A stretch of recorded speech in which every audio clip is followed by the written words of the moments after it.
நாம் அநேக சர்ச்சஸ் சபைகளை பார்த்துருக்கோம். இந்த சபைகள் முதல்ல நமக்கு ஒரு அனுபவம் எதுன்னா சிஎஸ்சி அனுபவம் தான். சிஎஸ்சி சர்ச்சுனா எல்லா இடத்துலையும் இருக்கும். அந்த சர்ச்சு நடக்கிற பில்டிங்லேயே ஸ்கூல் நடக்கும்.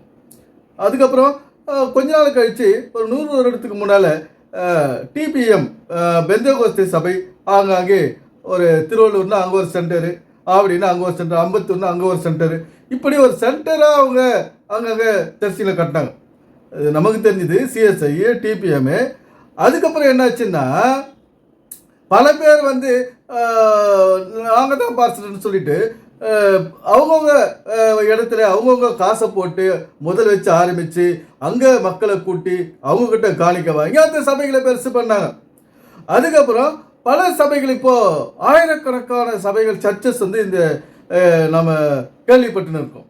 எல்லா விஷயத்தையும் நம்ம யார் யார் எந்தெந்த பாஸ்டரு, இந்த சபையில் யார் பாஸ்டரு, ஜஸ்டின் மோசஸா, அங்கே ஜாய்சனா அந்த சபைக்கு, இப்படி பல பேர் இன்றைக்கி சர்ச்சு தன்னுடைய சர்ச்சுன்னு சொல்லிட்டு அவங்க உரிமை கொண்டாடிக்கின்னு அதை அவங்க சொந்தமாக்கிக்கின்னு இருக்காங்க. பைபிள் இந்த சபைகளை தான் முக்கியத்துவம் பண்ணுது.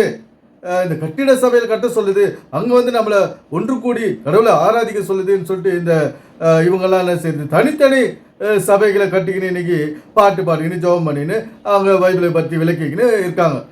மக்களை ஞாயிற்றுக்கிழமை வர சொல்கிறாங்க, அப்புறம் பைபிள் ஸ்டடிக்கு வர சொல்கிறாங்க, அதுக்கப்புறம் பாஸ்டிங் ப்ரேயருக்கு வர சொல்கிறாங்க. இப்படி அந்த சபைகளில் அவங்கவுங்க விருப்பப்படுறபடி வசதிக்கு ஏற்றபடி அவங்கவுங்க கூட்டங்களை நடத்தின்னு இருக்காங்க. மக்களை போயின்னு இருக்காங்க, காணிக்க கொடுத்துன்னு இருக்காங்க.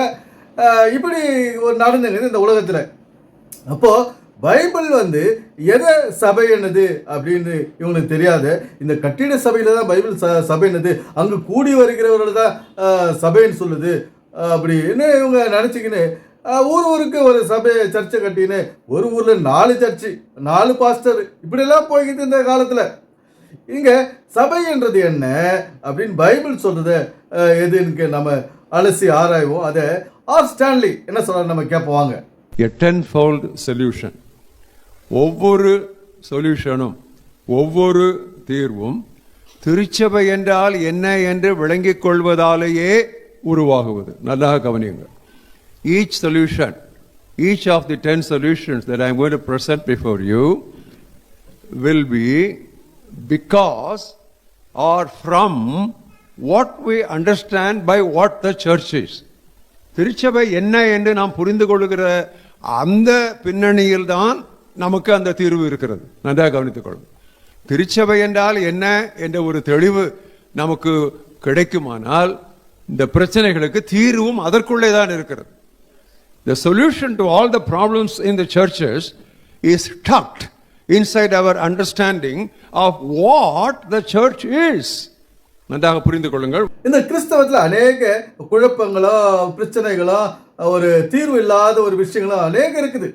இந்த ஸ்டான்லி என்ன சொல்றாரு, ஒரு 10 தீர்வுக்கான 10 வகையான தீர்வை சொல்றேன் நான் உங்களுக்கு. இந்த சபை என்ற ஒரு வார்த்தை எழுத்து அதுக்கு நம்ம சரியான ஒரு விளக்கத்தை தெரிஞ்சுக்கினா தான் நம்ம குழப்பத்திலிருந்து விடுபட முடியும், பிரச்சனையிலிருந்து விடுபட முடியும்னு சொல்லி அவர் பேசுறார். இது சபைன்ற வார்த்தையில் தெளிவுபட்டதை நம்ம எல்லா பிரச்சனையிலும் நமக்கு விடுபடலாம் அப்படின்னு சொல்றாரு. இவர் சுற்றி என்ன சொல்லுவாருங்க, அந்த கட்டிட சபையை தான் சொல்லுவார். அந்த கட்டிடத்தில் கல் மேலே மண் வச்சு சிமெண்ட்டு ஜல்லி போட்டு தண்ணி ஊற்றி குழப்பி ஒரு கொத்தனார் கட்டுறாரு பாருங்க, அந்த சபையை தான் கட்டி சபை. அந்த இடத்துல லைட் எரியுது, ஸ்பீக்கர்லாம் வேறி வச்சுருக்காங்க, இதுதான் சபைன்னு அவர் நிரூபிப்பார். வேற என்ன தெரியும் அவருக்கு? இந்த சபை என்பது ஒரு சரீரம் தான் சபை என்று பைபிள். இந்த சரீரமாகிய சபையை தான் இந்த பைபிளில் சபை என்கிறது. அப்போது இந்த சரீரம் எவ்வளோ முக்கியம் பாருங்கள். இந்த கட்டிட சபை முக்கியம் இல்லை, இந்த சரீரமாகிய கர்த்தர் கையினால் உண்டாக்குன சபை. இந்த இப்போ இது என்னாச்சுன்னா கையினால் கட்டப்படாத சபையாக தான் இது உருவாகினது.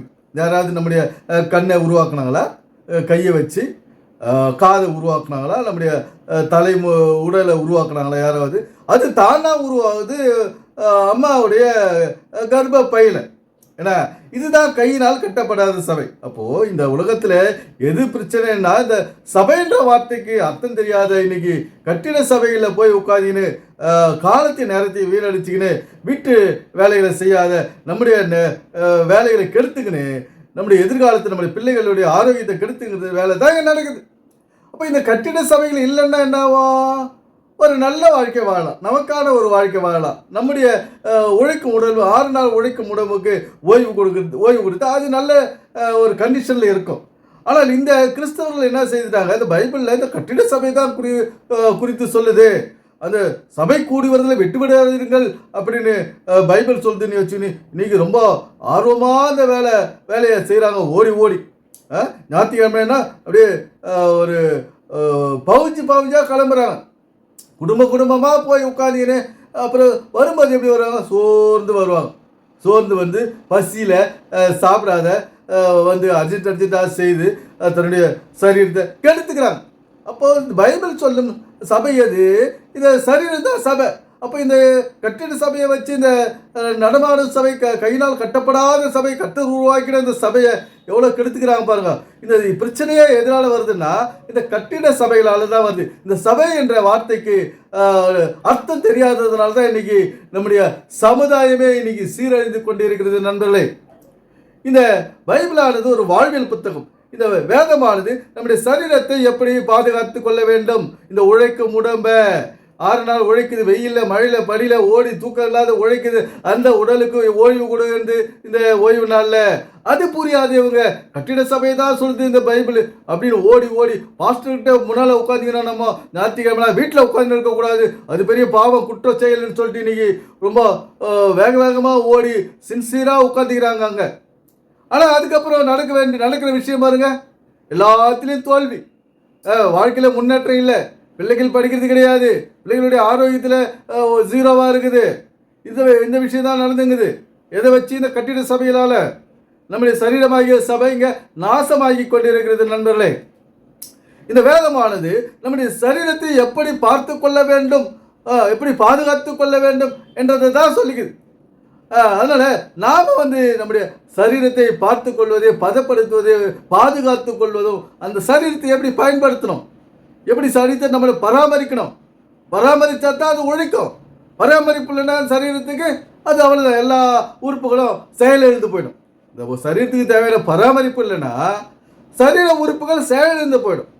கிட்னி ஃபெயிலியர்ன்றாங்க, ஹார்ட் ஃபெயிலியர்ன்றாங்க, இப்படி பலவித பலவீனங்கள் வந்துடுது. சர்ச்சுக்கு பிரசங்கம் பண்ணுற பாஸ்டருக்கு வரலையே, அதெல்லாம் ஏன் வருதுன்னா இந்த பைபிள் என்னது, சரீரத்தை தான் சபைன்னுது. அதை நமக்கு காதிலே ஏறுறது கிடையாது. ஒரு கட்டிடத்துக்குள்ள போய் உட்காந்துக்கிட்டு தான் நம்ம இந்த பைபிளை சொல்லிக்குது, எல்லோரும் கூடி வர்றது தான் இந்த பைபிளை சொல்லிக்குது.